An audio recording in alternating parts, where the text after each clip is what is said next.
everything. So we're getting close and then trying to talk that other issue that we just picked up a little bit ago. But I think work-wise, we're doing really well. Sounds good, NTD. We're doing great on board. Glad to hear it. NASA Test Director giving an update to the crew.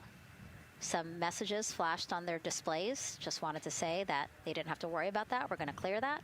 And that also just reassuring the crew, again, that they are tracking and working the issue with the launch abort system battery. Yeah. All right. And then first-time flyer, Canadian Space Agency astronaut Jeremy Hansen will fly to the moon as mission specialist on the Artemis II mission. The London, Ontario native selected as an astronaut in 2009. After that, he worked as Capcom at NASA's Mission Control Center in Houston. Capcom stands for Capsule Communicator and is the sole direct voice communicating with astronauts while in space.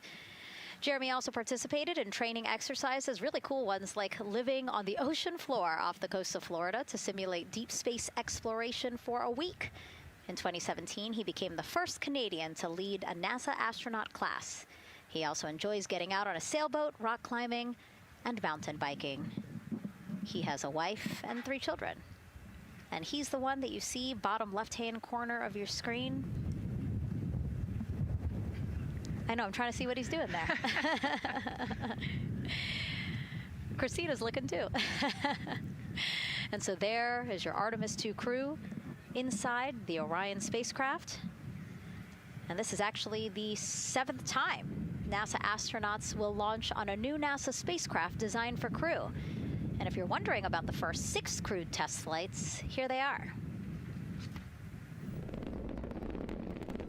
All systems are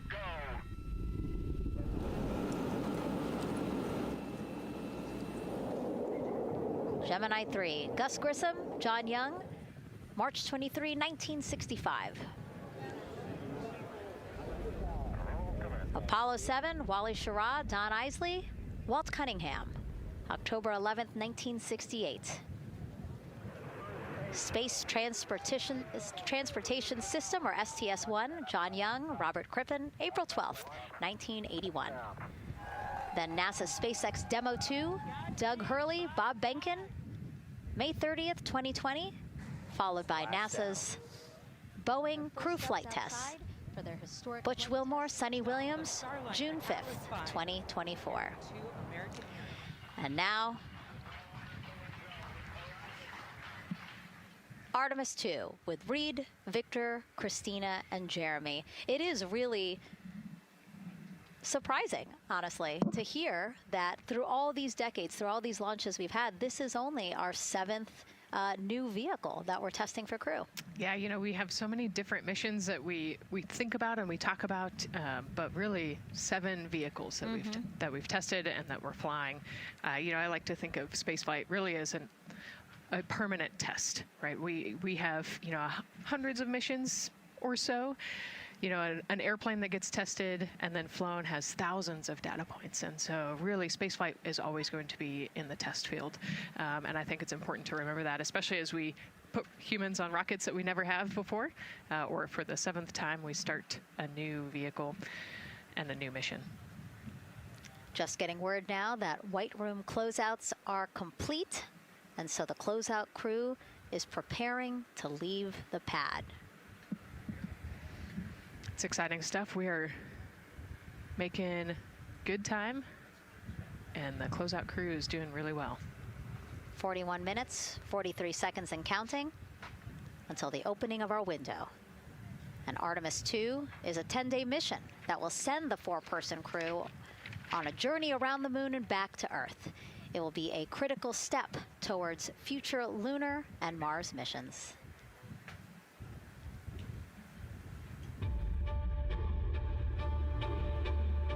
We're going back to the moon because it's the next step in our journey to Mars. We need to go explore the moon. There's vast regions of unexplored areas with the coldest, darkest places in our solar system. This is a test mission, and when we get off the planet, we might come right back home. We might spend 3 or 4 days around Earth. We might go to the moon. That's where we want to go, but it is a test mission, and we are ready for every scenario as we ride this amazing space launch system and the Orion spacecraft. But another reason we're going back to the moon is to fulfill NASA's mission, which is to explore the unknown in air and space, to innovate for the benefit of humanity, and to inspire the world through discovery. And when we succeed and when we accomplish the things that we set out to accomplish, that inspiration not only can set up new things to happen, but it also is a reminder in tough times that we're capable of doing great things when we work together.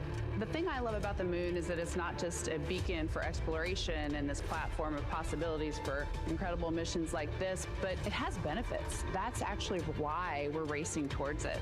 Those benefits are really wide in nature. You have everything from innovation, technology development, not only for future missions going deeper into the solar system, but technologies that come back to Earth. You have inspiration, a whole generation of people starting this pipeline of STEM workers and manufacturers and operators that are excited to see what you can do when you work hard and you come together as a team. When I think about the 4 of us flying around the far side of the moon, seeing that Earth rise, taking images and video and sending them back to you, the feeling that I have inside is hope. We know that Artemis II is not the solution for humanity on planet Earth, but it is a contribution in the positive column. We hope that just for a moment that people will pause and say, wow, it's extraordinary when you look back upon the Earth with over 8 billion people, and you see this concrete example of what humanity can do, this extraordinary thing when we set big goals And CDR entity to achieve them.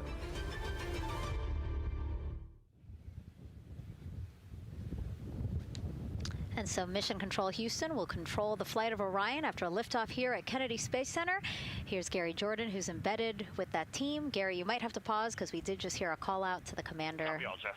in Orion. Will do, Megan. I think that was Commander Reed Wiseman responding to prepare for some of the next steps. We are now holding at the T-minus 10-minute hold. Expected a 30-minute hold. So we are well on the countdown. We are well on the timeline to meet this L-minus time and launch towards the beginning of the window, but continuing to track progress along the way. Again, I'm here with the Artemis II flight control teams in Mission Control Houston. The team in the room behind me has been monitoring the countdown and verifying their own mission-specific launch criteria of the Space Launch System, the Orion spacecraft integrity, and its crew.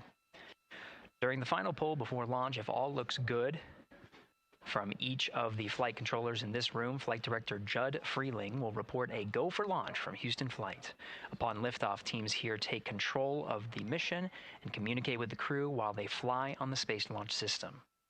This phase of flight is highly dynamic, and each console position has a dedicated and important role of looking after critical systems. You'll hear calls from Capcom and NASA astronaut Stan Love in this room to the Artemis II crew as milestones are reached during the more than 8 minutes of powered flight on the core stage. Liftoff and ascent are just the beginning. This room will be staffed around the clock over the next 10 days to oversee every moment of the mission through splashdown. Here from the Johnson Space Center, we'll be streaming the mission live 24/7 so anyone can follow the crew's journey, take peeks inside the spacecraft, and share the experience of a lunar flyby with astronauts looking down at the moon's surface. Teams here have been rehearsing tirelessly in simulations to throw every conceivable and inconceivable scenario their way. We are ready and eager to begin the Artemis II mission. Still milestones to come as we continue the countdown, but we'll be right back with you during the ascent phase of today's flight. With that, Megan, I will send it back over to you at the Space Coast. Thanks so much, Gary. Under 37 minutes until the opening of our 2-hour launch window, 6:24 p.m. Eastern. I've never been more excited for a time. But why don't we send it back over to Megan Carter with the Moon Board to learn more about what happens after ascent. Absolutely. I am definitely also getting excited. Things feel like they're starting to pick up a little pace here. A lot is about to happen within the first 10 minutes of launch, but what happens after those first 10 minutes? Let me take you over here to my mission map so we can kind of jump ahead and let me explain a few things. So our main engine cutoff is going to stand for MECO, and that is essentially where the rocket's job is done, and it is then going to turn the propulsion duties over to our ICPS. That stands for Interim Cryogenic Propulsion Stage. Don't try and say that too many times fast, but the ICPS is going to be right here, and that's our in-space propulsion. About 50 minutes into, after about 50 minutes into launch, it is going to conduct that first burn, and that's going to be the perigee raise maneuver. Essentially what that is going to do is going to raise the spacecraft from a lowest point of Earth just a little bit higher into space, and then they are going to conduct that nice path. It's going to set them on that nice circular path around the Earth. That's when they're going to start to be able to really check out this spacecraft. The Orion spacecraft is going to be able to, like we've talked about, be maneuvered by the crew. They're going to check out those life support systems, and communication checkout's going to be vital at that point as well, obviously. Then they will be conducting that another burn, and that's going to raise them just a little bit higher again. And then they will, it'll be about time for the ICPS to separate, and they will start another lap around the Earth as well. Now, the ICPS, but even after it separates, its job will not be done, because they will have the opportunity to conduct something called the Proximity Operations Demonstration. And this is going to be really important for our future lunar missions, because the ICPS actually has a target on it, and the crew is going to have the opportunity to manually maneuver these spacecraft, like we've mentioned, and practice those docking maneuvers. Now, obviously, they will not be docking for this mission, but that is, again, going to be critical for those lunar missions in the future. Now, all right, after that ICPS has separated and they've done that second lap, they're going to conduct 2 more burns. And what these burns are going to do is set them up to the high enough orbit and a fast enough speed in order to conduct the translunar injection. This is going to be that critical moment and that critical milestone where they are going to produce about 6,000 pounds of thrust. And this is that point that is going to take them out of low Earth orbit into deep space, and it's going to set them on that nice path towards that lunar flyby. And I know we have talked a little bit about why this could be a record-breaking flyby and journey to the moon. And with that, I'm going to turn it back over to Megan so she can tell us just why. Yeah, she's talking about the distance record set by the Apollo 13 astronauts in 1970. They were 248,655 miles away from Earth, and this Artemis II crew might surpass that on flight day 6 when they fly around the moon by more than 4,000 miles. Yeah, it's a long ways. It's tough to fathom 250,000 miles from Earth, right? I mean, space, the space station is only 250 miles, and so we're going, I don't want to do the public math, but we're going much further than that. But it's important, right? Because we want to get back to the moon. We want to see the surface. We want to see the far side of the moon. And the way we do that is by breaking distance records. Yeah, and the exact distance record depends on exactly when they launched, like the time, the day. So we'll learn more as we go into this 10-day mission with the Artemis II crew. But here we are, 32 minutes, 50 seconds and counting from the opening of our launch window. Feels really, really surreal here as more and more people come to gather on the press site lawn here at Kennedy Space Center. Why don't we take a look at this video that we have here? Some familiar faces who wanted to wish our Artemis II crew a safe journey. Reed, Victor, Christina, and Jeremy, you are the real deal. You're flying to the moon for all of us, and we are in awe. You're the true heroes. You are not just astronauts. You are pioneers, venturing deeper into the unknown. But you are not alone. We will be all cheering you on from planet Earth. Hey, I'm Victor Wembanyama, and I play basketball in the NBA. But I'm not only interested in shooting hoops. I'm also interested in shooting stars, dark matter, and all other types of astronomical phenomenon. And to the Artemis II astronauts who are shooting for the moon, I wish them good luck and Godspeed. Hi everybody, I'm Ryan Gosling, and I play a biologist who goes to space to save the planet in the film Project Hail Mary. But the Artemis II astronauts are going to space for real, and they will travel farther from Earth than any humans in history. Sending all our best wishes to the Artemis II crew. I just want to say how proud I am of each of you and how inspired you make me. But it's not just about me. Your mission is going to inspire future generations of scientists, engineers, athletes, and dreamers to do something that they never thought possible. Hey, it's Roy Wood Jr., and I want to wish the Artemis II crew a happy and safe journey to the moon, well, around the moon. To go around, I know what you're doing. You got to look for a parking space. This is to go around the moon, make sure it's somewhere to park, and then you park journey. Good luck. It's actually a really good way to explain what how this mission builds. Again, we are hoping to land astronauts on the surface of the moon in maybe 2 years. So yes, we are looking around the moon on this lunar flyby mission to see where we might park. Thank you, Roy Wood Jr. Okay, and as we look at this live view of the rocket on the pad, there is a spectacular place here at Kennedy Space Center to watch launch from, and that's the Banana Creek viewing area. Why don't we go back there where the crowd is excited, and Leah has the best assignment ever, talking to people who are super excited about being here for Artemis II.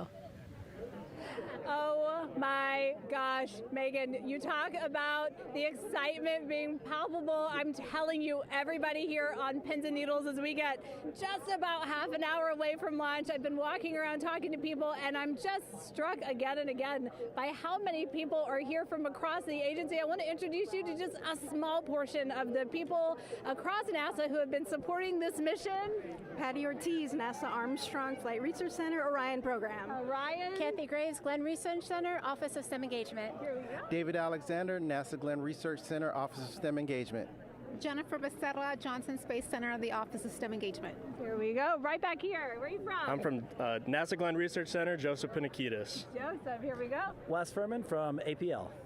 Maria Arredondo from Headquarters, Next Gen STEM. Mark Robinson, Stennis Space Center, Commercial Space. Amira Flores, Armstrong, Office of the STEM Engagement. Molly Kearns, NASA Glenn, Space Communications and Navigation. Matthew Pierce, Goddard Institute for Space Studies in New York City. Here we go, and right over here. Lauren Ring, Ames Research Center, Data Integration. So we're coming together. We're one big NASA team, one big NASA family, and we have one major message before we launch tonight. Okay, guys, what are we going to say? 1, 2, 3. Go Army!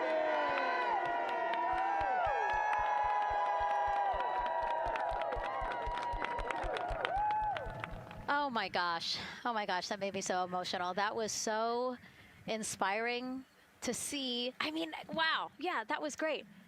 I mean, just to hear everybody say their position, what they're doing to support this mission is amazing. And I'm sure this was something that really rang true and resonated with NASA's Administrator Jared Isaacman, again, to see the workforce come together to do the work and then to be here for launch. So why don't we actually go over to him now with our Jasmine Hopkins at one of our other viewing locations. All right, Megan, thank you so much. The energy here on the balcony is honestly becoming electric as we get so close to launch. And now we are thrilled to welcome NASA Administrator Jared Isaacman. Jared, we're really entering a golden age of exploration. How will Artemis II set the pace for the coming years? Well, I mean, Artemis II is the opening act, right? This is the test mission. This is getting very comfortable with the SLS rocket, the Orion spacecraft. No humans have ever flown on this before, right? And we're going to put it through its paces. We'll go into Earth orbit for a little bit, make sure Orion's doing okay, and then we are sending them, right? We're going to send them farther into space than any humans might have gone before, 250,000 miles away, and it's going to set up for the subsequent missions. That's why we're going into the golden age of science and discovery right now, because you're going to see a moon rocket launch in 2027 when we do our testing with the lander. We're going to go for the landing on Artemis IV in 2028, and in parallel, we're going to build the moon base, right? And that is going to be filled with science discovery and tech demonstrations that's going to support the enduring presence we're trying to create on the surface. Absolutely. So honestly, history-making years ahead of us, you know, with Artemis 3 and 4. But first is Artemis 2. What will be our single greatest takeaway from this mission?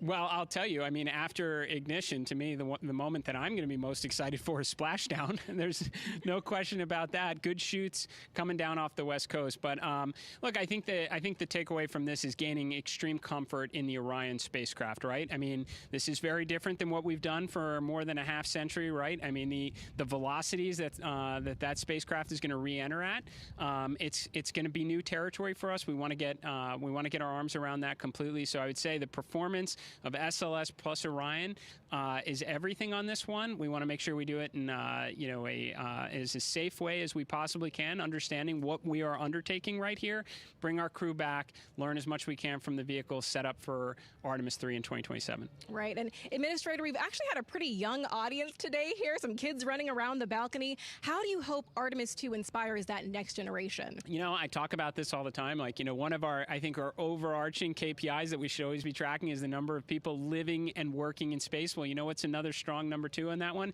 It's the number of kids that are dressing up as astronauts for Halloween, so that they grow up, that they're inspired to want to join in this grand endeavor, whether they come work with us here at NASA or they join in industry, but they're helping humankind venture out farther, pursue all the secrets of the universe. Yeah, I think we'll see a lot of kids dressed as astronauts this year. And finally, Jared, you've really made it a personal mission to get to know the people behind the work at NASA. Do you have any final thoughts, any final words before today's history-making launch? Yeah, well, one, I want to express a lot of appreciation. I'll tell you what, the 4 astronauts on top of Artemis II know this. It takes an army to pull a mission together like this, right? Across all 10 of our centers, all of our commercial partners, the international partners that come together to make this possible. My sincere appreciation for everyone who is currently working the mission right now, so getting them ready for launch, that will be watching over them in mission control, recovering this crew when they splash down off the West Coast. I have complete trust and confidence in your abilities,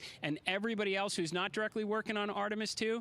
Artemis III is coming up next year. When this mobile launcher gets back in the VAB, we're going to start stacking. Wow, plenty of excitement ahead of us. Jared Isaacman, thank you so much for being here. Thank you. Thanks for being here. Of course. All right. And with that, let's get back to the countdown with NASA's Megan Cruz. Under 25 minutes and counting from the opening of our 2-hour launch window, and take a look at all these people behind us. I literally, every moment I turn around and I see the clock, I am like, oh, wow. Oh, wow. There are more people and less time. Yes, exactly, which is a great problem to have. Yes. Now, this first crewed test flight of NASA's Artemis program coincides with the 250th anniversary of our country's founders signing the Declaration of Independence. Exploration is a part of America's DNA, and it continues now with our return to the moon. 250 years ago, 13 colonies laid the foundation for the greatest and most enduring democracy in the history of the world. One driven by courage, faith, and freedom. From that moment, we became a nation defined not by where we stood, but by how far we were willing to go. We conquered vast frontiers, invented tools that shaped a modern world. We found light in the dark, and we rose from the earth. Faster, higher, farther. We pushed beyond the sky and into the unknown. We carried our courage into the cosmos, and we planted the American flag on the moon, the defining achievement of American superiority in space. Today, our curiosity stretches farther than ever. American robots search ancient rivers on Mars. New telescopes unfold to glimpse the first stars. And a new generation prepares to return to the moon, this time to stay. For 250 years, America has carried the light of humanity forward. But American exceptionalism isn't inherited, it's earned. Our greatness comes not only from what we've done, but what we're still determined to discover. Because in every era, across every horizon, America is at its best when it's reaching for something greater. America celebrates 250 years, and we are leading the world into the future. 22 minutes, 15 seconds and counting from Artemis II, NASA's boldest test flight in a generation. The crew has said this often, that they hope it inspires children around the world. And recently, a group of kids here at Kennedy Space Center got a surprise of a lifetime while watching that rocket roll to the launch pad. So tell me what color it is. And who's going to be on that rocket? We're going to be make it a little bit longer. Did you see it? Okay, so everybody's looking at the rocket because it is kind of cool and impressive. One of the coolest things happening over there right now, though, is it's on top of a giant tractor. Doesn't all food come in like tubes? It's in these like little plastic bags. You have to like rehydrate it. Sushi. There's not. I haven't seen sushi in space. It's probably hard to keep that back. Sushi mashed together. My favorite part was this one little girl, she had a question. She had patiently held her hand for a long time, and Christina turns to her and says, okay, what's your question? She just goes, I forgot. It was like, that's a perfect little kid moment. I just love. Wait, are you my mother's cat's tune astronauts? What? Say that again? Never mind. It's a little hard to say. Go Artemis! These two? Yeah. Put it on. Yeah. There you go. I like your dabbing astronaut back there. It's just so fun to see the enthusiasm, the energy, and a little bit of chaos. 3, 2, 1. Wasn't that so cute? I love kids and their excitement and, even just being real. Like, I don't remember what I was I know, gonna he ask. goes, but I'm glad you're here. Now here we are, Space Center Houston. The crowd has exponentially grown throughout the day. We started showing you live shots from in there probably an hour ago, and now take a look at all the people there getting ready to witness history together. It's something really special to be able to witness something like this together. Yeah, we've heard from celebrities and officials and kids, and it's amazing. People from all around the world came here today to Florida to watch. So it's something. It's hard to put into words just how much support for this mission we're seeing today. And great news too. Remember, the team was tracking an issue with the launch abort system battery. They appear to have cleared that issue, so we are go for launch. Yes, it's exciting.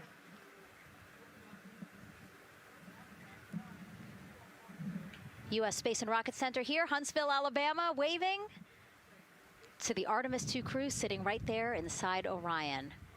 Inside of 20 minutes from the opening of our launch window, and right now we are targeting the top of that launch window, so we could be launching here in about 19 minutes, Nicole.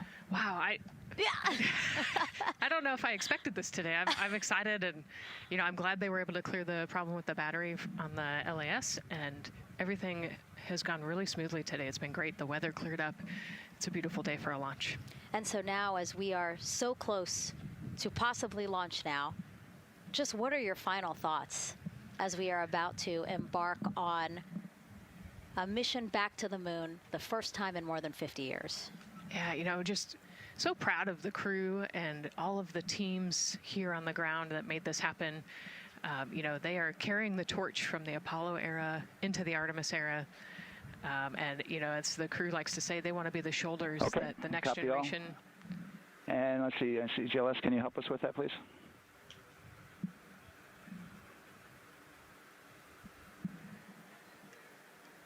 They want to be the crew wants to be the shoulders that the next generation can climb on. 001. I think it's in their patch. We're going for all. It's in the name of their capsule, integrity, representing humility and the professionalism of everyone that got them there today. So proud of them. We love them. We're excited for them, and we cannot wait to see what they see. Just leveraging everything we've learned so far as an agency, taking us from Apollo now to the launch pad here, 39B, with Orion and SLS poised to again fly us into the history books. And before we leave you now here at the host desk to get back into operations, we just wanted to answer one question for you guys. We asked you earlier on today, what are you most excited for? And we asked you to go vote on Instagram and Twitch. Instagram, you guys said launch. Twitch, you guys said lunar flyby. So I think you guys will all be very excited since we are now about 17 minutes from the opening of our launch window today.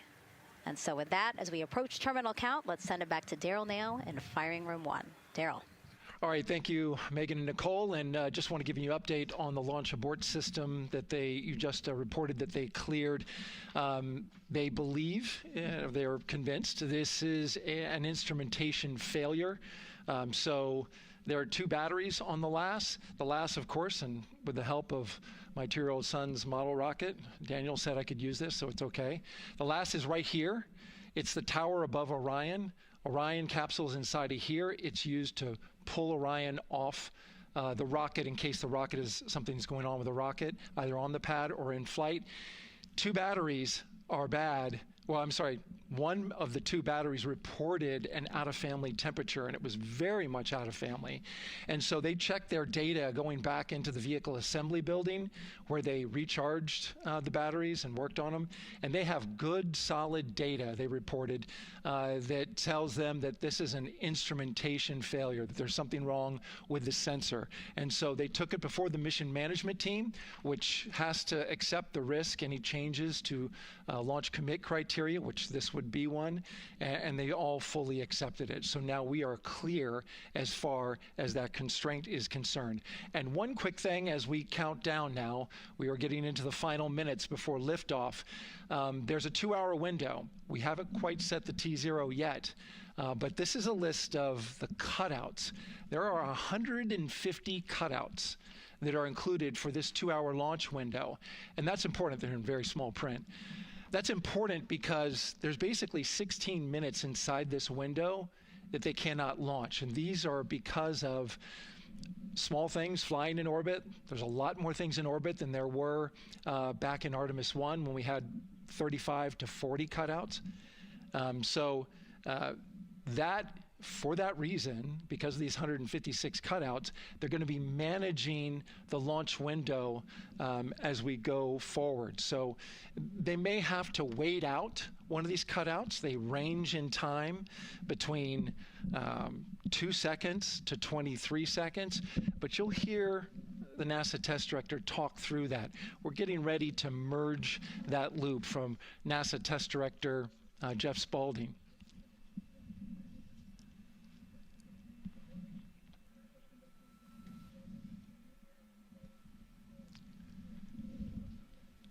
And so now I'm listening to the launch team get ready to merge their operational channel.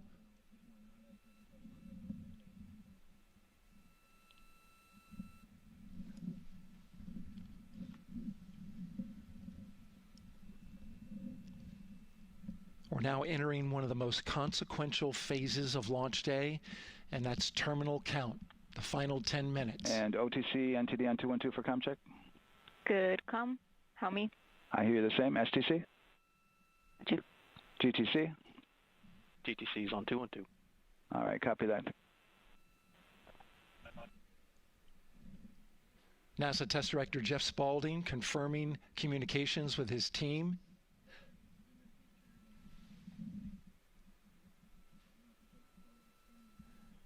There will be 2 polls that we'll hear. One from Spaulding, the NASA Test Director, confirming the ground systems and the launch team are ready to proceed. At this point, we have a clear board,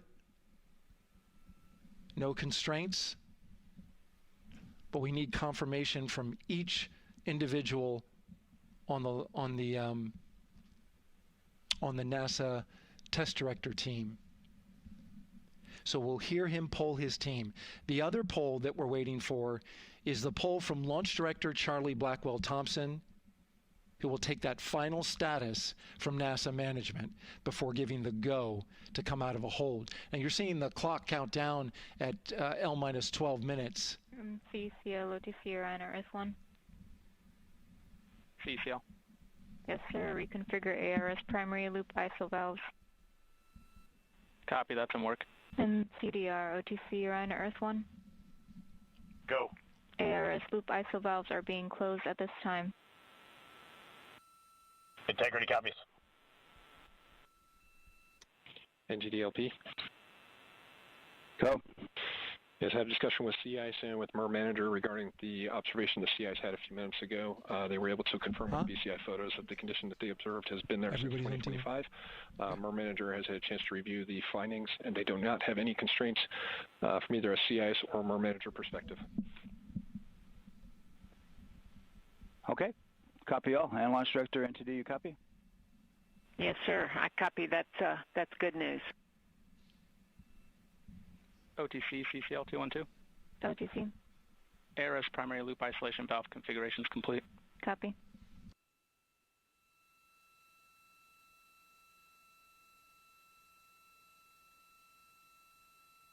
And CGLS NTD, cancel pending, please. CLS copies, and that's complete. All right, and for all personnel, we got a little bit more work to do before we pick up the clock, and we're about a little over a minute from getting to T-minus 10 minutes, but we've canceled the resume time there, and then we'll pick it up after we get through all of our work and anything else that we need to do to get through the remainder of counts. So we'll continue working that to get to our T0 today. So when we get to about 50 seconds from now, we'll extend that hold. CVSE OTC. CVSE 400-290, looking to verify that we are configured for ascent. Yep, give me about 2 more minutes. I'm going to start CMA2 streaming. Copy.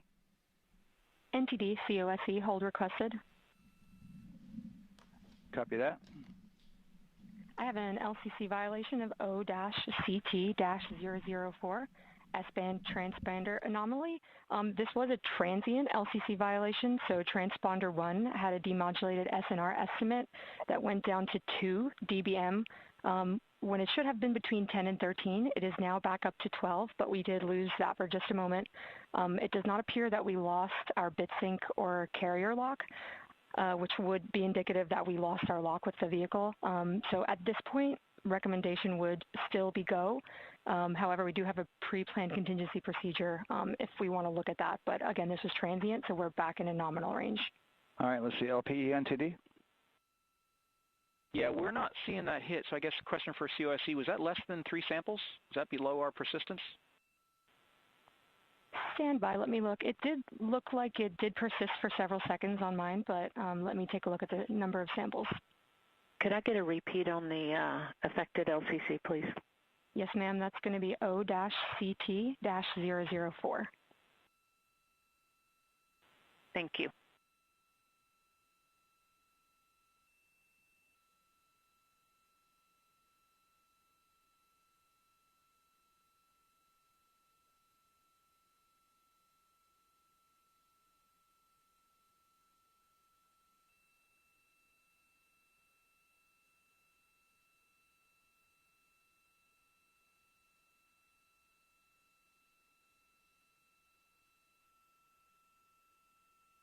Yeah, us taking a look at the data right here, looks like that was a single sample. Yeah, copy that. RFTS does report that they also lost lock for about 5 seconds. So I would love to ask KUS and see if they also lost lock with the vehicle for any extended amount of period.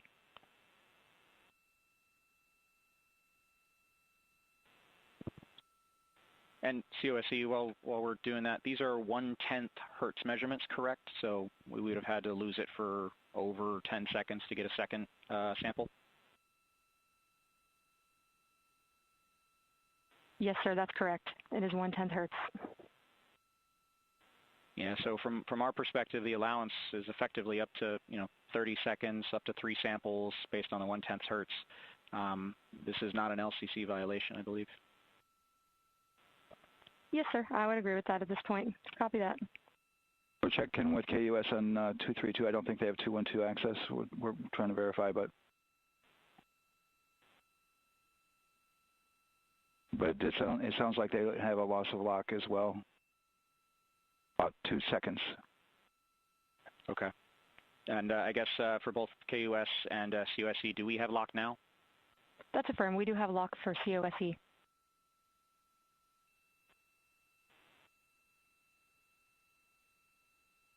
Yeah, so from the integration console perspective, we did have a temporary loss there within the allowable, and per the requirement, let's go.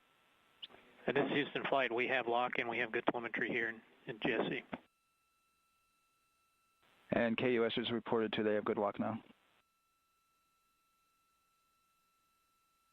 So with all of that, OSC, then are we in a go configuration per your LCC? Yes, sir. Recommendation would be go. Okay. LP, you concur with that? Yes, sir. LP concurs go. And Launch Director? Yes, sir. Launch Director concurs go. All right, and I'm going to go ahead and just verify everybody has everything else complete, Launch Director, and if we do, we'll be ready to pick up the pole at that time, unless there's something else that you're aware of. No, sir. Let's verify all our work is complete, and I would like one last check of our constraints list. All right, let's see. OTC, are you still waiting for ComConfig, or are you That is complete with affirmed, sir. Okay, Yeah, is that your only open item? Yeah, OTC, this is CVSC. That 400 step 290 is complete.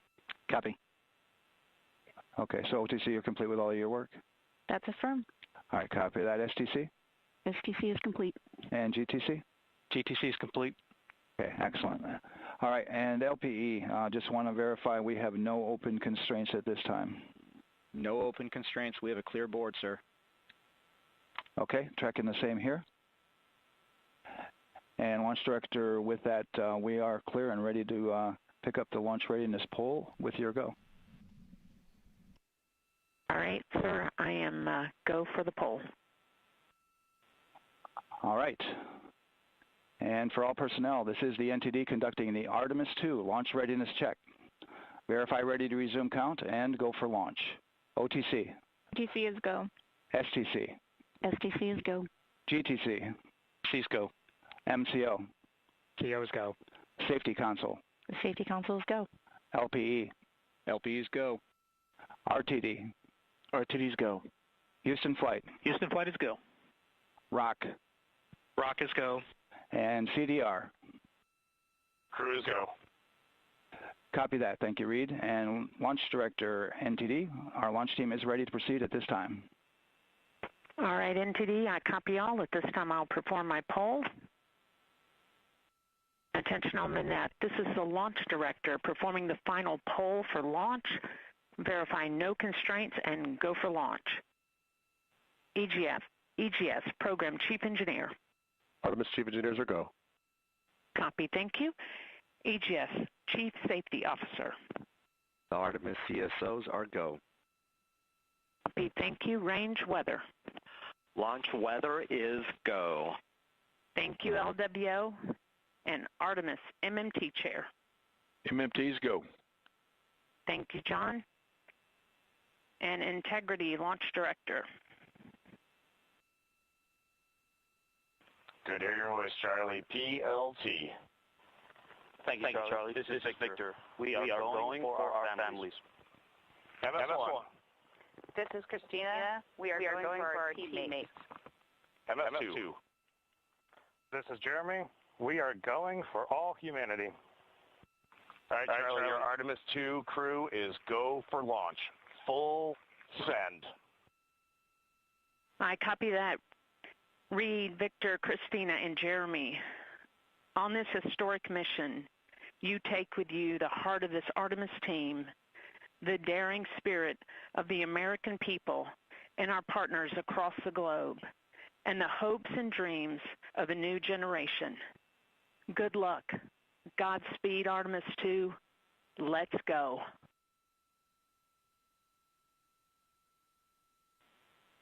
And NTD Launch Director. Go ahead, Launch Director. Yes, sir. You have a go to proceed with countdown. Copy that. I'll put it in work. CDR, NTD. Go. Your risers and initiate short purge per your EPROC 10.1.1, steps 8 and 9. 10.1.1, 8 and 9 going to work. Copy. CVSC NTD, start and verify recordings of our Orion cameras. Copy. Okay. Well, there you heard it. RSR NTD. RSR. They're getting ready to start terminal count. arm rotation enable at this time, please. It's currently at T-minus 10 minutes. Once we wrap up this last bit of work, SNA arm rotation enable complete. we're going to start that clock. Copy that. Thank you. Integrity crew, close and lock visors.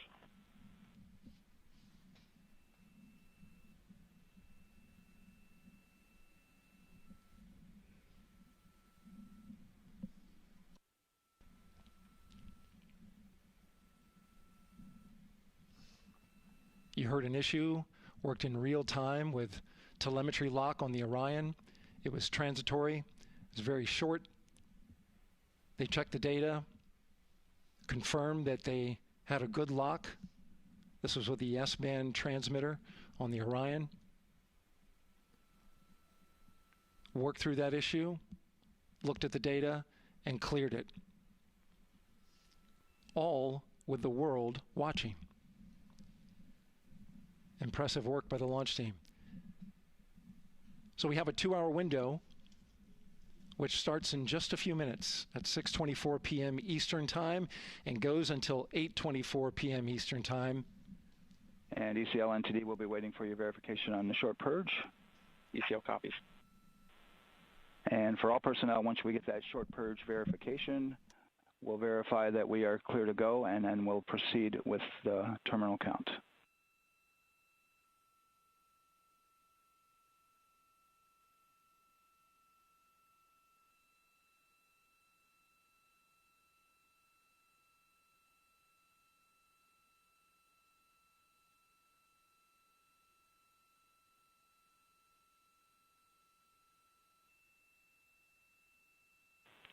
ECL time estimate? About a minute. Copy.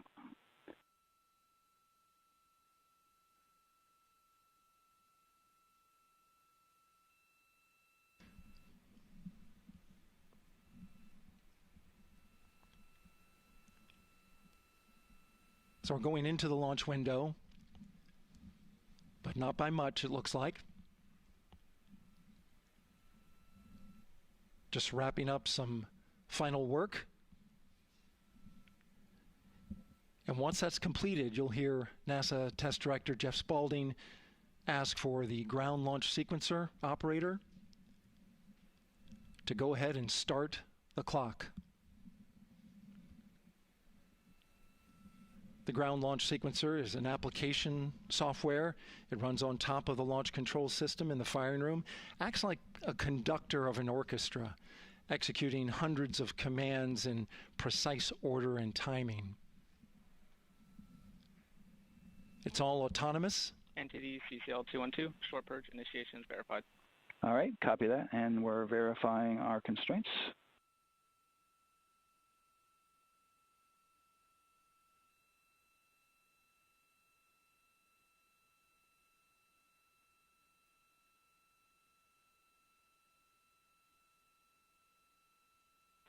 All right, and we're clear from cutouts.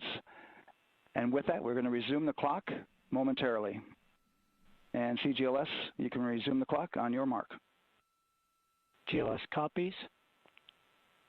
3, 2, 1, mark.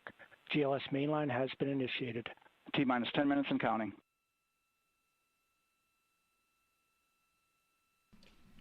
And that begins terminal count. Our new T0 is 6:35 p.m. Eastern Time. 6:35 p.m. Eastern Time. We are now counting down to liftoff of Artemis II.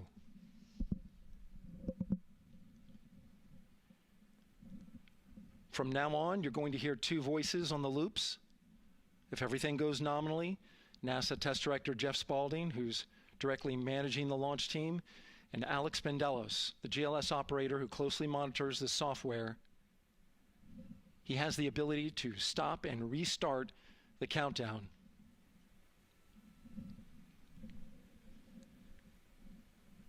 A lot of people ask about whether there's a launch button. There certainly is not. Flight and Rock, our new T0 is 22:35:12. Houston flight copies. Rock copies. 22:35:12. Affirm.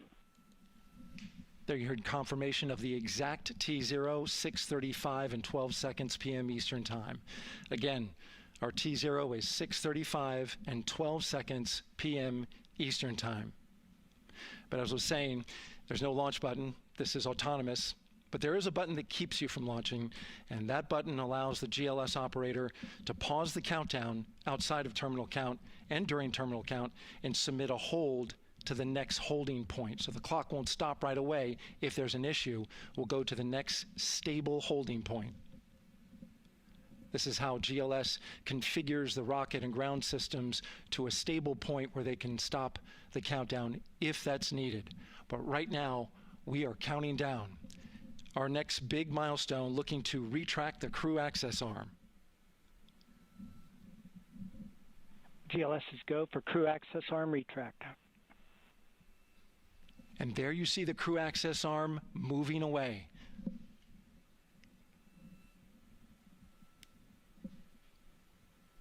That's the path that the astronauts took to ingress into the rocket.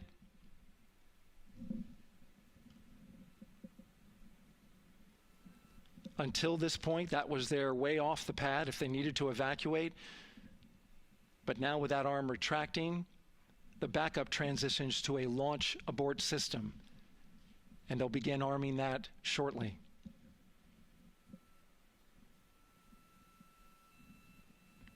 Of course, the launch abort system, great shot there of the crew access arm retracting away.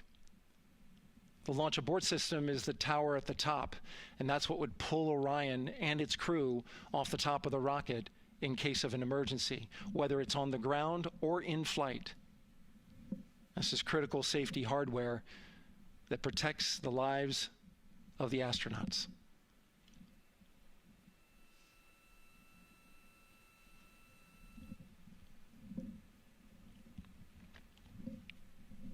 Starting at T-minus 6 minutes, the GLS will start bringing that and other high-energy systems online, starting with core stage pressurization.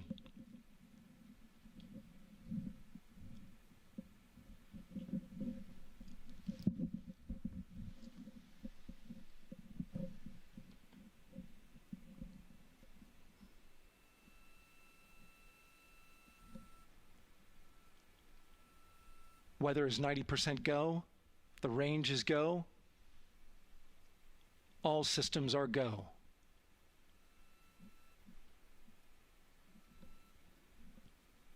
GLS is go for core stage tank pressurization.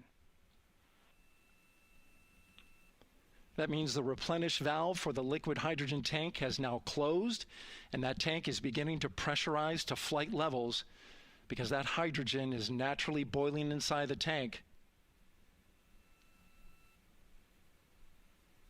We'll get the liquid oxygen tank a little later in the count.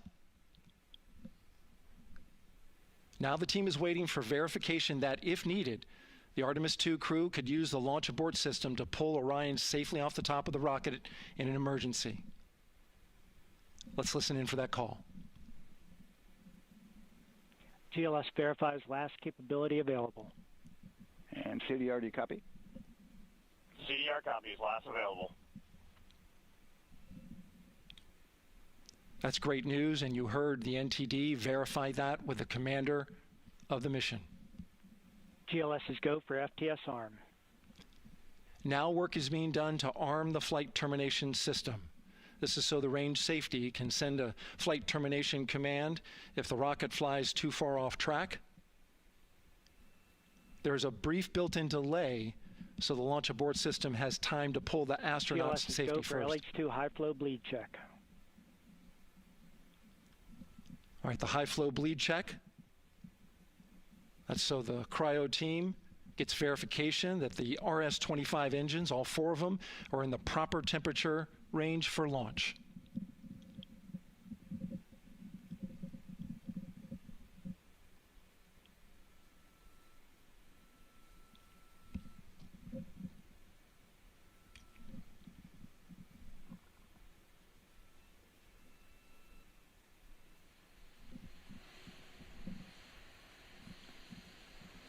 GLS is go for core stage APU start. Core stage APUs start. Those are auxiliary power units, high-speed turbines which provide pressure to hydraulic pumps that steer the RS-25 engines. We're going to see a gimbal test a little later at T-minus 2 minutes and 30 seconds. This is what allows that to happen.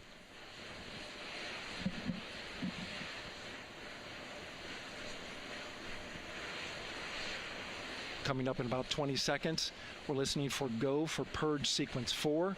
That's a helium purge of the 4 core stage engines downstream of the propellant valve. This gets all the air and moisture out of there.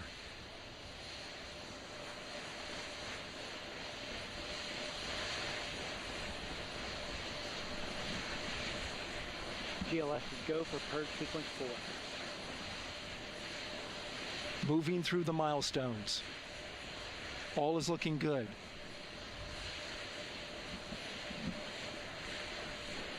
Coming up in just a few seconds, we're going to get that thrust vector control actuator test.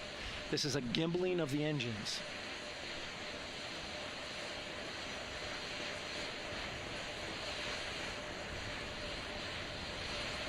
There are the 4 RS-25s, 3 of them Shuttle Heritage, 1 of them built from shuttle parts. And there you see them moving.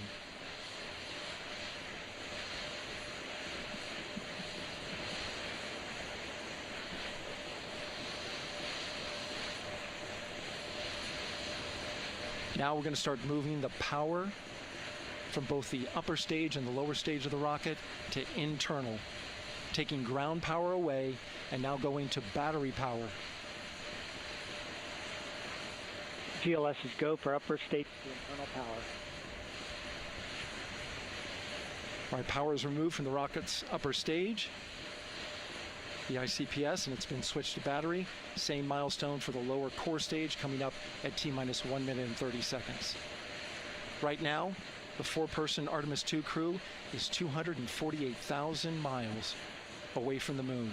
And if all goes well, they will fly by it in 6 days. GLS is go for core stage to internal power. All right, there's the rocket's core stage, which houses 3 flight computers, is now on its own power. There's no more hold time because there's no more margin on these batteries. So we would have to recycle back to T-minus 10 to recharge if we had a hold.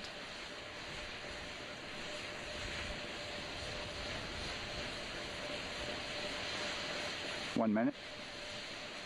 Right now, the rocket does not know what the T0 is, but coming up at T-minus 33 seconds, control shifts from the ground launch sequencer to the rocket's onboard autonomous launch sequencer, or ALS. The rocket will count itself down, but honor any holds that could come from the ground. Now, shortly after liftoff, Houston will take control of the rocket, and my colleague Gary Jordan will take over commentary. GLS is go for ALS. Great call out. The rocket is on its own. 4 brave explorers ready to ride the most powerful rocket NASA has ever launched. Sound suppression water is flowing. 15. And here we go. 10, 9, 8, 7. RS-25 engines lit. 4, 3, 2, 1. Booster ignition. And liftoff. The crew of Artemis II now bound for the moon. Humanity's next great voyage begins. Good roll pitch. Roger, roll pitch. Houston now controlling the flight of Integrity on the Artemis II mission around the moon. Integrity, AMT high. AMT high. On time passing 30 seconds into the flights. Integrity passes the alternate beacon. Target milestone. Mission Control Houston seeing good performance on the 4 main engines. Space Launch System core stage. Integrity, 3 miles in altitude. Traveling more than 1,200 miles per hour.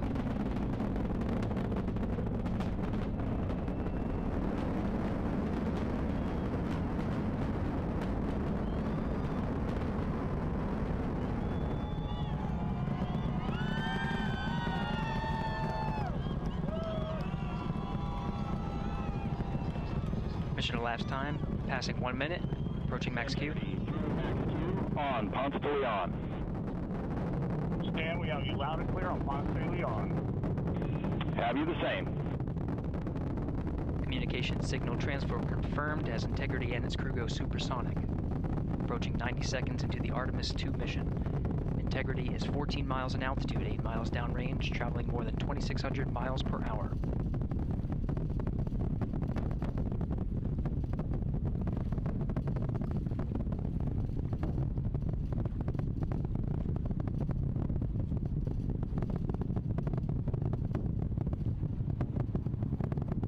Minute 50 seconds of mission elapsed time, standing by for main engine throttle down to 85%, ahead of solid rocket booster separation expected at the 2 minute 9 second mark. ETC throttle down.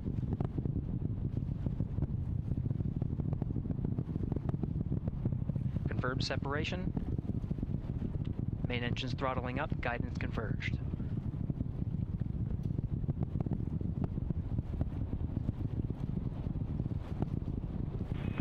Integrity, guidance converged, performance nominal, upper stage RCS ready. Copy all, Stan. Integrity, SM priming complete. SM priming complete.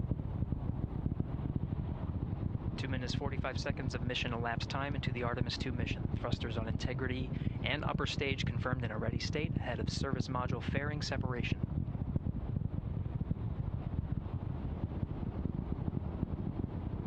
Minutes into the flight. Integrity 49 miles in altitude, 78 miles downrange, now passing 5,000 miles per hour.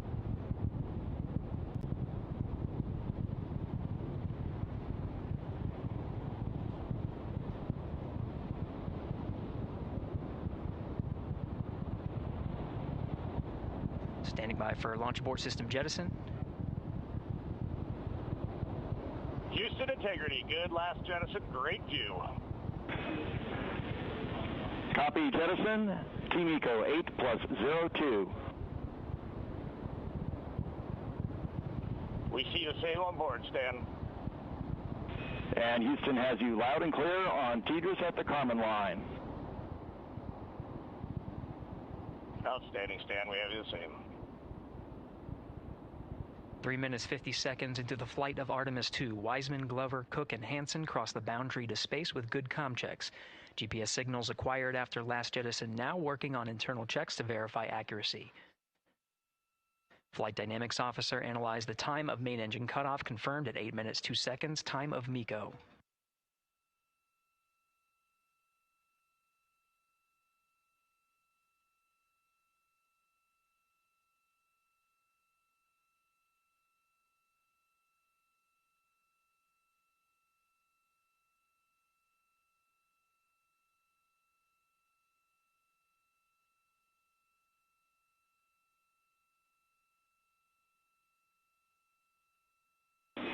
Integrity, GPS processing. Outstanding, Stan. We see the same, and we have a beautiful moonrise. We're headed right at it.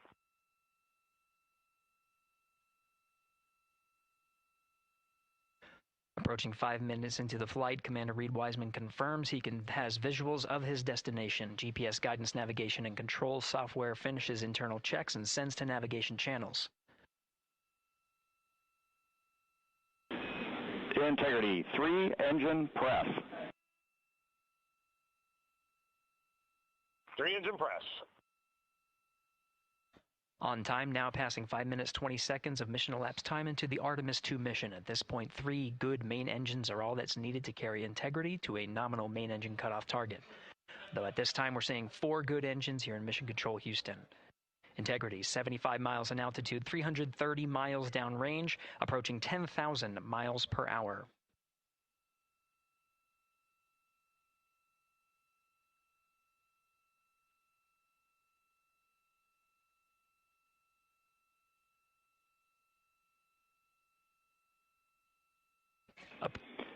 Integrity, looking good at 6 minutes.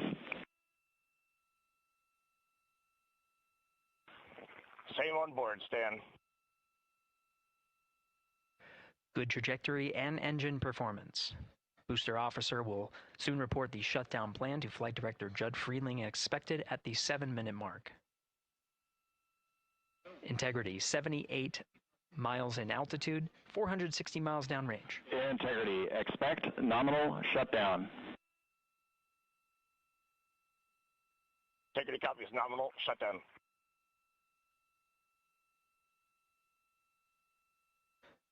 Six minutes 40 seconds of mission elapsed time. Shutdown plan is as expected. Again, the time of MECO was confirmed at 8 minutes 2 seconds into the flight.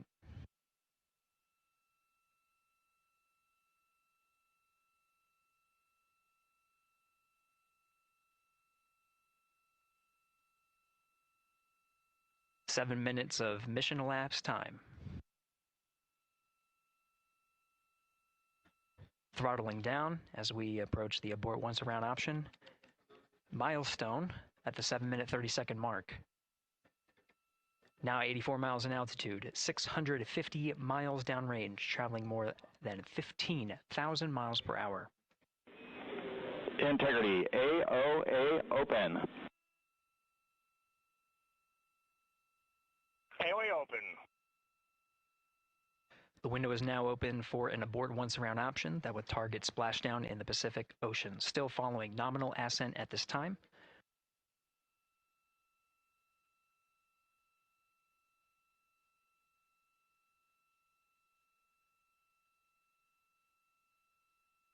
About 10 seconds remaining until the main engine cutoff of the Space Launch System core stage.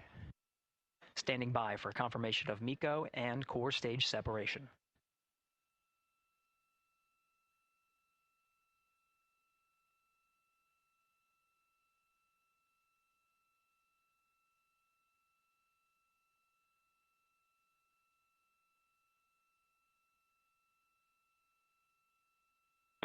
Integrity and nominal MECO, core stage separated.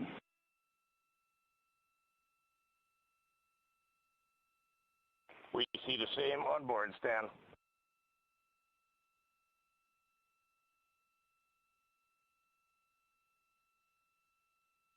Eight minutes, 40 seconds into the flight, we have a nominal main engine cutoff heading in the right trajectory on the way to swing around the moon.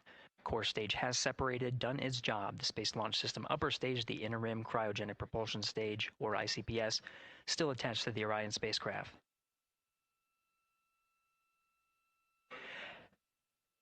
Nine minutes of mission elapsed time. Integrity crew of Reed Wiseman, Victor Glover, Christina Cook, and Jeremy Hansen now in orbit around the Earth at the beginning of their journey to the moon.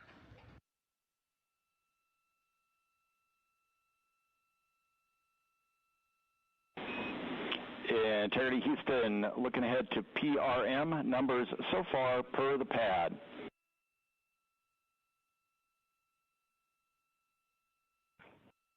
Copy that, Stan. Numbers for the pad.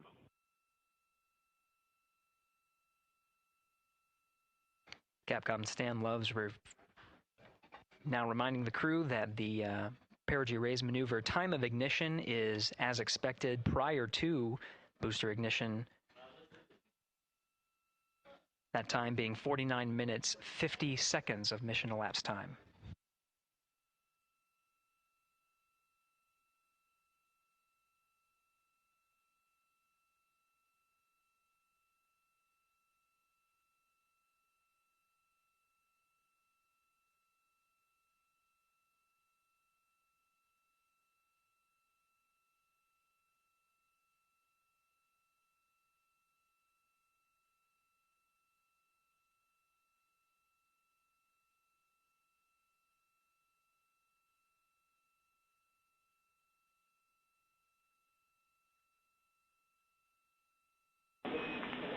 Integrity, good. NEDS deploy.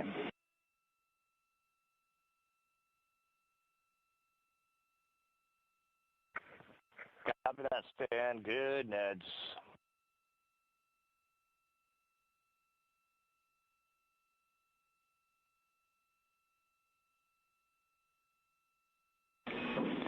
And Integrity Houston for PWD setup. Just a reminder, halfway open on the secondary.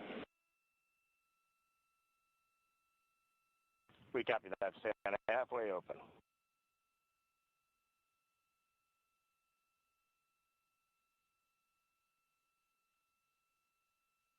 Passing 11 minutes of mission elapsed time. Here, overhearing the conversation between Capcom Stan Love and Commander Reed Wiseman, already passing some milestones. We have a good nozzle extension deployment system. That is confirmed. Complete. We also have the visors are confirmed up now past the dynamic phase of flight, that is ascent. Their launch and entry suits that provided them an extra layer of protection.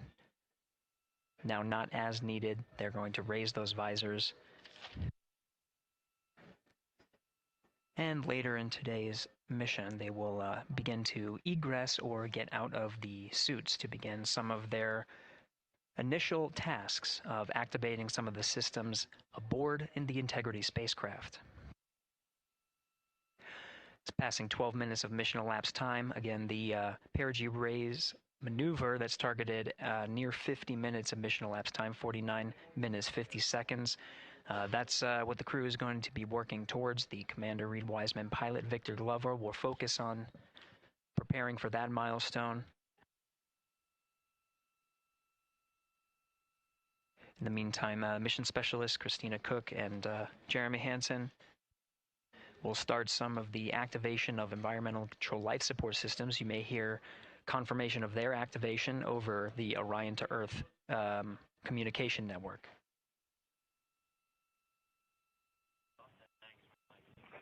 Houston, C3 aux power back in auto. Copy C3 aux, and we're 2 minutes to maneuver.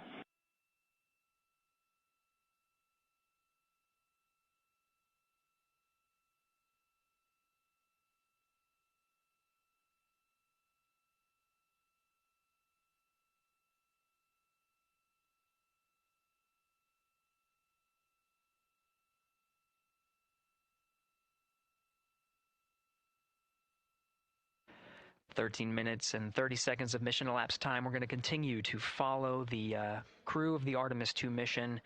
They are beginning their journey around the moon to verify the systems that will take us to its surface. An incredible ascent. Artemis II is underway. Reed Wiseman, Victor Glover, Christina Cook, and Jeremy Hansen begin their journey to the moon. Still milestones to come up as we await solar array deploy and the critical burns that will get Integrity into high Earth orbit around the Earth before engines are fired to get us around the moon. We'll keep tabs on Integrity and its crew from here in Mission Control Houston. But for now, we're going to send it back to you, Megan and Nicole at the Kennedy Space Center. Very jealous to hear how the launch experience was over on the Space Coast. Yeah, Gary, if people are just joining us, welcome back to the Space Coast, where we just saw Artemis II lift off 14 minutes ago. And wow, what an amazing launch, and an emotional one, too. As soon as the rocket lifted off, Nicole, you had tears in your eyes, I had tears in my eyes, and we had all these people around us cheering. It was amazing. Yeah, the energy was wonderful. I mean, it was a beautiful launch. You know, we've got 4 friends and family members headed to the moon. It's pretty amazing. Yeah. How does that make you feel as someone who, you know, is an astronaut as well, but also, as you said, friends? Yeah, so proud of them. You know, man, we don't have the words in the English language to describe this kind of an event, and pride, love, so many emotions. You know, they are truly breaking some barriers, and hopefully, you know, as Gary just said, they've got a long day ahead of them, so wishing them well on everything. But so far, what a beautiful launch to watch. Yeah, to be returning to the lunar orbit in more than 50 years. Maybe they go farther from Earth than any other humans before them. Maybe they see parts of the moon that we've never seen before. I mean, what a great start to what could be all of these milestones that we break in just a 10-day mission. Yes, what a way to welcome in the Artemis generation.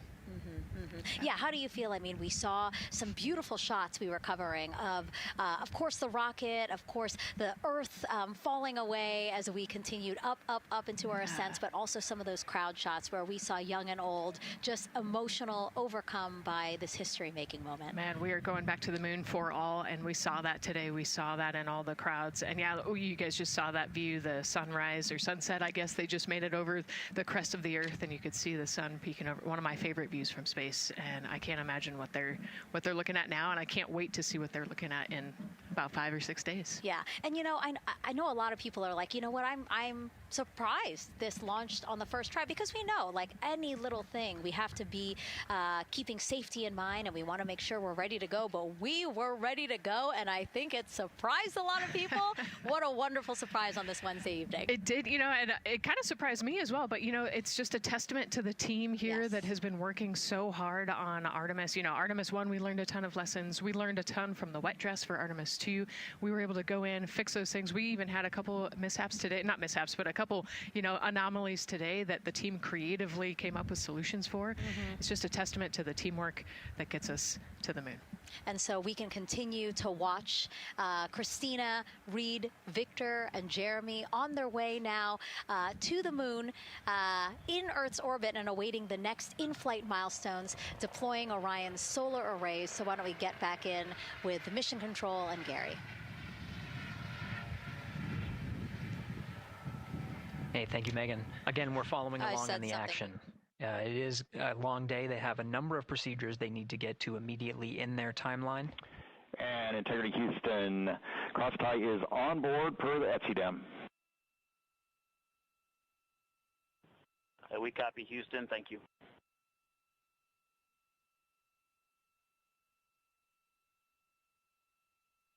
Cross-tie referring to flight controllers here initiating a connection between some of the batteries aboard the Orion spacecraft, allowing for an even distribution of power. This is the flight control teams that took us through ascent of the Artemis II mission today. Right now we're, as you see, passing 18 minutes of mission elapsed time.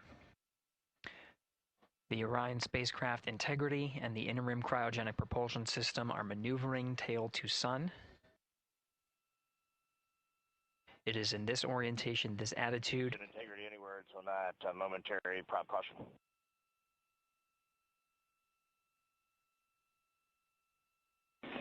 And Reed, no action. We're looking at it.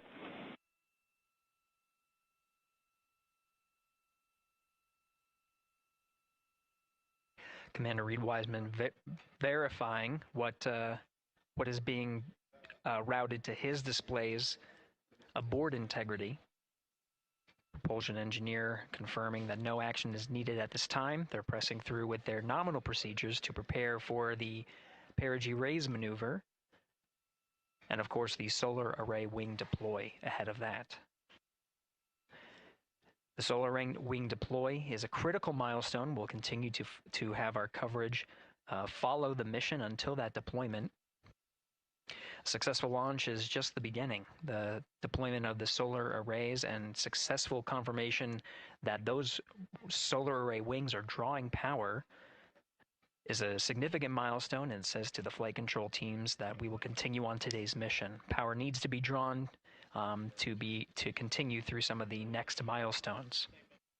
Until then, the AOA open option that was called up upon ascent, the aboard once around, is the current option, and aboard to orbit option ATO will be switched to a preferred mode at the time that the solar array wings are deployed and latched. It gives the flight control teams a little bit more flexibility. Integrity Houston, update on TDRS handover for your pad.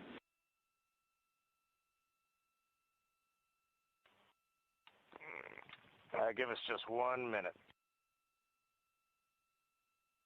And Stan, you can read it. Ike is ready to copy. Roger. TDRS handover east to west expected 1 second earlier at 5:1 minutes 26 seconds.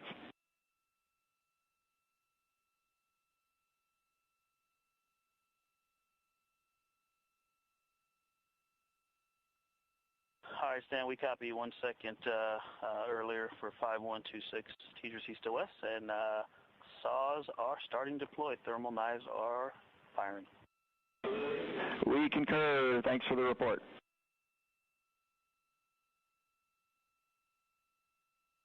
Read back of the reports that you just heard on the Orion to Earth network.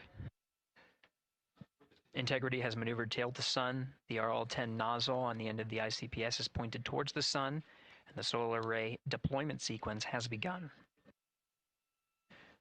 With the deployment confirmed, it'll be several minutes until they are what is called in a latched position.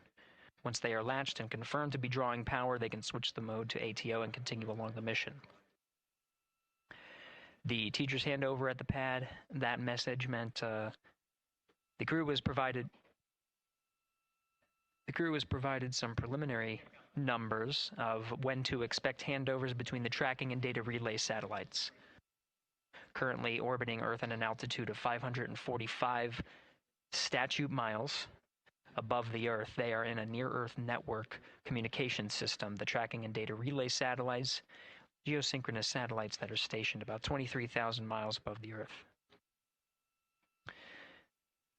After the apogee rays burn, that occurs later today, the burn itself will put them in an altitude that surpasses the range of the tracking and data relay satellites, and they will transition to the deep space network today. And integrity for prop messages, we see 2 temperature measurements right near the line. It's that momentary message you saw earlier. We're going to suppress those. It's CM helium heater 2 T1 and heater 1 T1. They're going suppressed. Integrity, thank you. We see the same.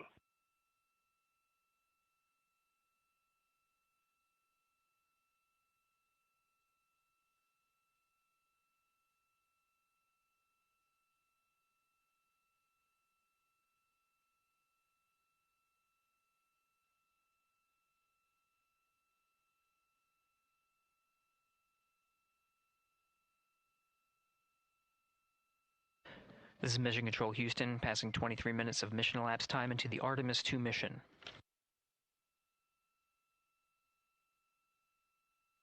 This is after a launch that began at 5:35 and 12 seconds Central Time, 6:35 and 12 seconds PM Eastern Time. Right now, the orientation you're seeing from our arrow visualization that translates some of the telemetry that we're getting from the spacecraft and puts it into a model so you can follow along on some of the milestones that we are following here. The RL-10 nozzle that you see at the left end of your screen, though it is currently not firing, that nozzle is pointed towards the sun, and the solar arrays are currently deploying. From this visualization, they look fully stowed in a position. Integrity, we are happy to report that Jeremy has the O2 sensors on. Copy O2 sensors.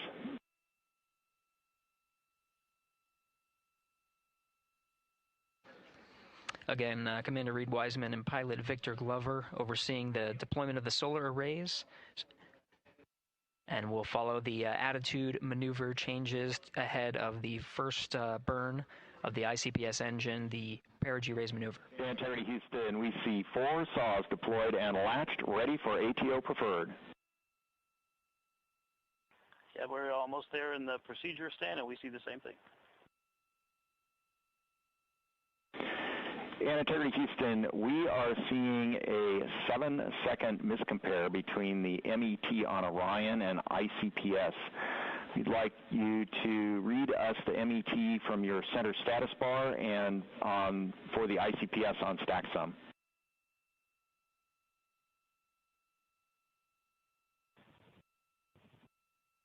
And Stan, we see a absolutely precise alignment. MET 25, 14, 15, 16, precisely aligned with ICPS MET. Copy. Thank you for that. We'll investigate a ground issue. And Houston Integrity, ATO preferred set. Copy. ATO preferred.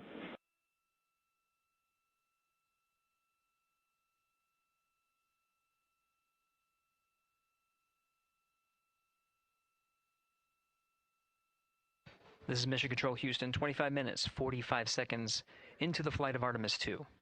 We have confirmation that all 4 solar array wings are deployed and latched. This is the configuration needed to switch to ATO preferred, which you did hear confirmed from pilot Victor Glover. That mode has been switched. There's also a discussion with Capcom Stan Love and Commander Reed Wiseman about the alignment of the MET clocks on the Orion spacecraft and the ICPS. Commander Reed Wiseman confirmed the clocks are in sync, no issues. They're going to investigate it on the ground. We're proceeding with today's mission. 26 minutes of mission elapsed time and counting.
This is Mission Control Houston. We're approaching 28 minutes of mission elapsed time into the Artemis II mission.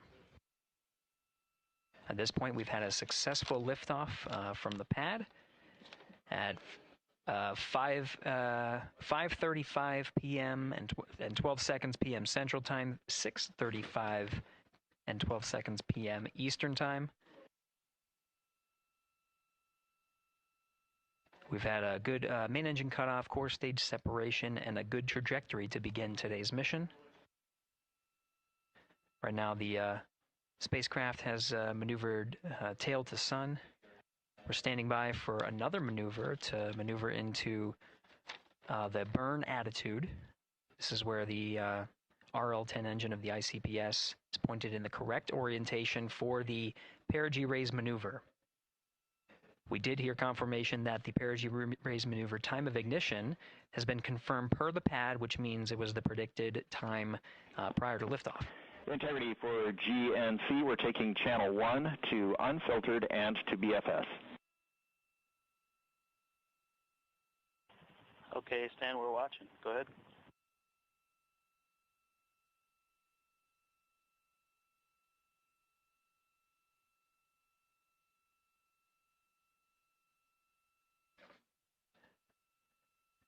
Capcom Stan Love reading up to the crew of Integrity. They will switch the navigation source from channel 1, standing by for confirmation that that switch has occurred. Pilot Victor Glover will receive confirmation when, and as at least watching to confirm that that switch has occurred. Again, the perigee raise maneuver that we're heading towards, not too long from now, we're actually inside 20 minutes at this time from the time of ignition of the perigee raise maneuver. We did have a successful deployment and launched of all 4 solar array wings. This is the configuration needed to commit to the perigee raise maneuver. Of course, flight controllers here in Mission Control Houston will continue to evaluate that everything is good before committing to that burn. The perigee raise maneuver does raise the perigee, the lowest point in the orbit, from 15 to 100 nautical miles. The 100 nautical mile mark is needed to continue in low Earth orbit and hit the target for the apogee raise burn. That will put them in a high Earth orbit for the remainder of the day and set them up for the right position to execute the translunar injection and head to the moon tomorrow. The burn duration of the perigee raise maneuver is 26 seconds. A relatively short burn, but it does raise the perigee and do the job to get into the correct position before firing that main engine on the ICPS. The pad had a TDRS handover. This is the tracking and data relay satellites. East to west, they are geosynchronous satellites that are positioned around the globe. And as Orion makes its way around the Earth right now, above the west coast of Africa, at an altitude of about 923 statute miles, and counting.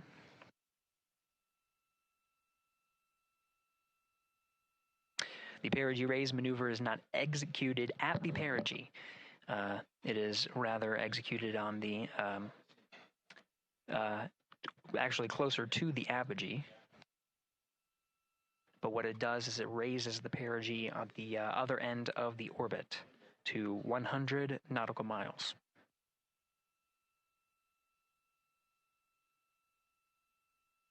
The 26-second duration burn does not conflict with the time that they've reported of the tracking and data relay satellite handover from TDRS east to west. Again, geosynchronous satellites that are used not only by Integrity today, but the International Space Station as well.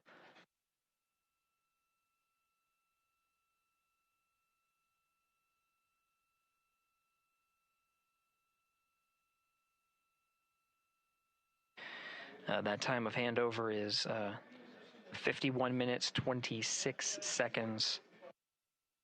Plenty of margin before the perigee raise maneuver cutoff happens, and the trajectory is analyzed to see whether it was a good burn Good burn means that the burn was performed as expected and sets the trajectory on course for that 100 nautical mile perigee target mark.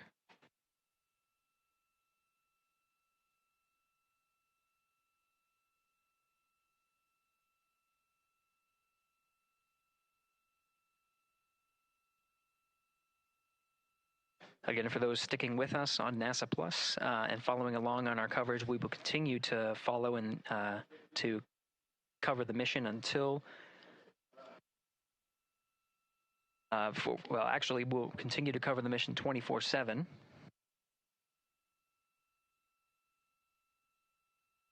But we'll wrap up our coverage here shortly. And now that solar array wing deployment has occurred on NASA Plus and Amazon Prime. Again, we will continue coverage 24/7 at the NASA YouTube channel. For those that want to see all of the upcoming milestones, there are select times where we will be coming back to NASA Plus and other streaming platforms. You can go to nasa.gov to find the latest on when to find those activities. Given that this is an operational mission, we do want to make sure that we are maintaining transparency in the mission and providing you all the information on what's happening in space as Reed Wiseman, Victor Glover, Christina Cook, and Jeremy Hansen head on their mission around the moon.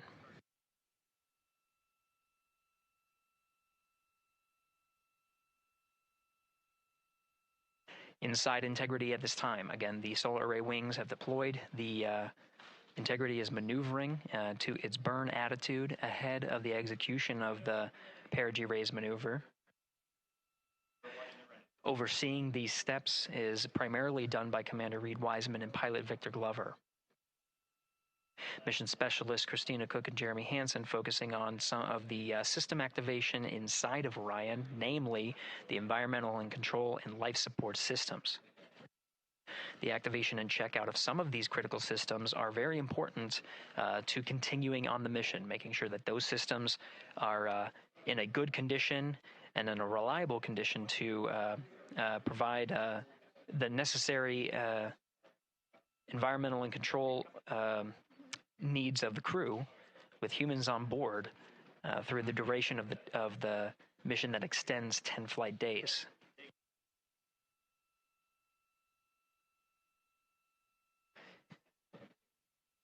Standing by for an update to the perigee raise maneuver time of ignition.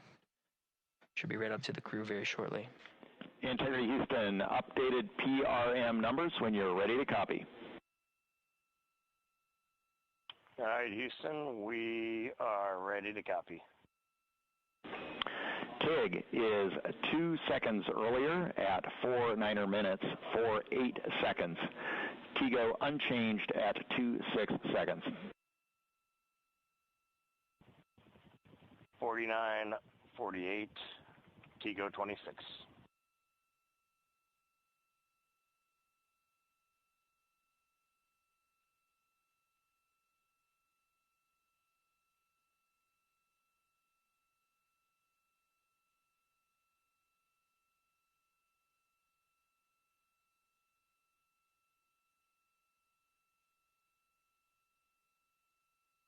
This is Mission Control Houston. With that update, we are approaching a little more than 13 minutes from the time of ignition of the perigee raise maneuver. That time updated to be 2 seconds earlier was 49 minutes, 50 seconds of mission elapsed time.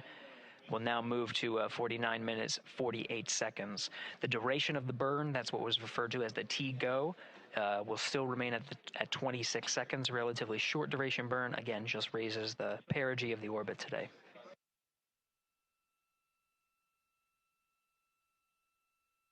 Making sure they hit the mark on that time of ignition is the primary concern of Commander Reed Wiseman and pilot Victor Glover.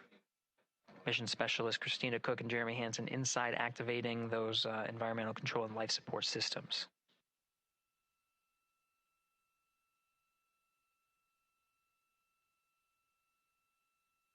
At this time, all 4 crew members are wearing the launch and entry suits. Integrity Houston, for Optimus on the PCD, we have time update instructions when you're ready.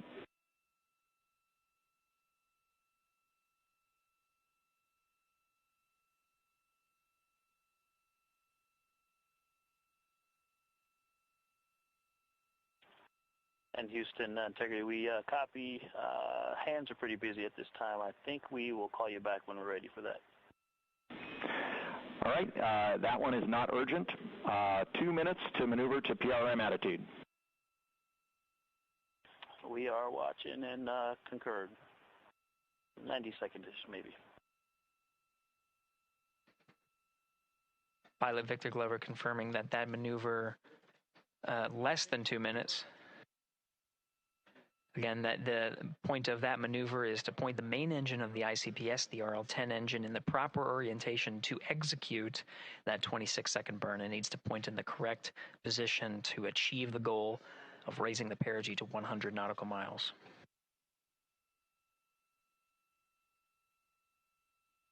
You heard some of the environmental control system activations over Orion to Earth. Jeremy Hansen activated the O2 sensors. They'll be measuring the cabin of Orion.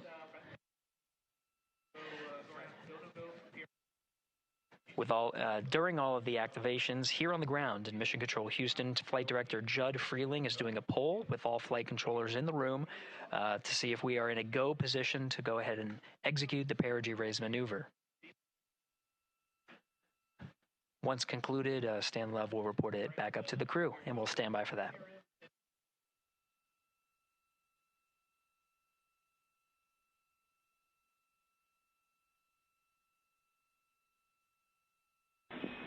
Integrity Houston, MCC polls go for PRM pending attitude and saws.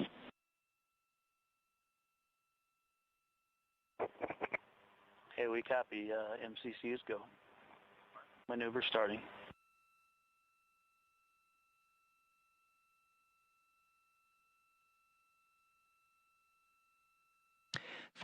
minutes of mission elapsed time. The maneuver to the burn attitude has begun.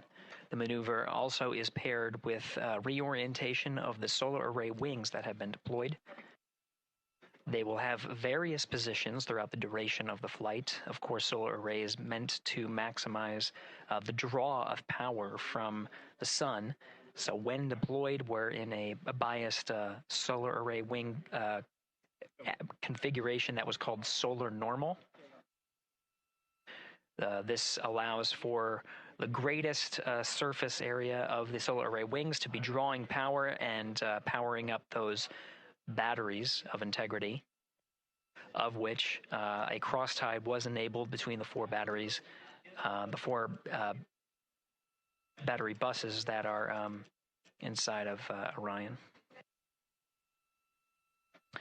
However, for the perigee raise maneuver, the solar array wings will be put into a position to take on the loads imparted by the ICPS main engine when they execute the 26-second burn.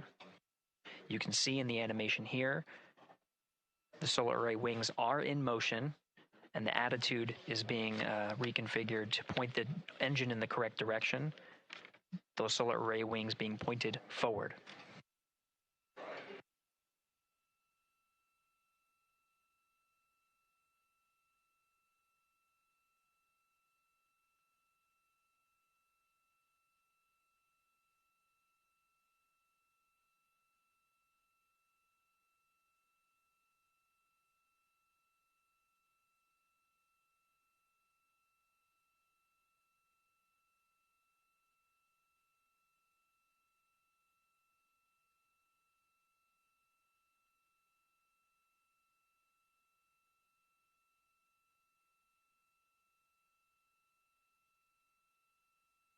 You're getting a live look inside the Artemis II mission flight control room. The team you see here oversaw the ascent of our four astronauts inside Integrity, launching at 6:35 and 12 seconds p.m. Eastern Time. Now again, this room will be occupied 24 hours a day, 7 days a week, with flight controllers shifting on 3 shifts to oversee 24/7 operations of Artemis II while in flight. We will cover that live on the NASA YouTube channel, and we'll be covering that around the clock as we begin to wrap up our coverage here on NASA Plus. Before I do want to send it over to our colleagues at the Kennedy Space Center. And to my colleagues, it was a pleasure to join the teams at the Kennedy Space Center and be a part of such a historic launch. Here in Houston, again, we're turning our attention to the mission. And for now, we'll say farewell and thank you to our colleagues there for today's launch coverage. We'll see you again soon for Splashdown. This is Mission Control Houston, sending it back over to Megan and Nicole at the host desk. Thank you, Gary. And yes, it was such a pleasure to be a part of this historic mission that started right here at Kennedy Space Center. It was such an amazing sight to be a part of. And now, as Reed Wiseman, Victor Glover, Christina Cook, and Jeremy Hansen begin their journey, we here at the Kennedy Space Center are about to wrap our broadcasts. We'll, of course, though, have 24/7 coverage with our colleagues at Johnson Space Center starting as soon as we sign off, so don't worry. You can follow along our 4 astronauts every minute of their nearly 10-day journey to the moon and back. Nicole, I'll definitely be watching it, and I'm sure you will, too. Yes, of course. You know, they just started, right? The launch was beautiful. This was a historic day. They're on their way back to the moon for the first time in over half a century, but they've got a lot of work ahead of them, and so we're excited to see what they have to do and excited to test out the Orion spacecraft. This is a test flight after all, and we're excited to see what we can learn from this mission. Very humbling, inspiring. It was really amazing to be a part of this, and I'm so glad that so many people joined along by either watching here in person or watching online. And of course, Nicole, thank you so much for sitting through this, answering questions, adding so much context and information that really brought a lot out of what we saw today. Oh man, I had a blast. You're a rock star. You're a professional. Gosh, this was great. Oh, you're great. So this was a wonderful day. Well, again, thank you so much, and thank you to you for watching at home. You know, tonight we didn't just launch a rocket, we launched the next chapter of human exploration. Our Artemis II crew now on their way back to the moon, and we're taking you with us. So thank you again for watching, and go Artemis II.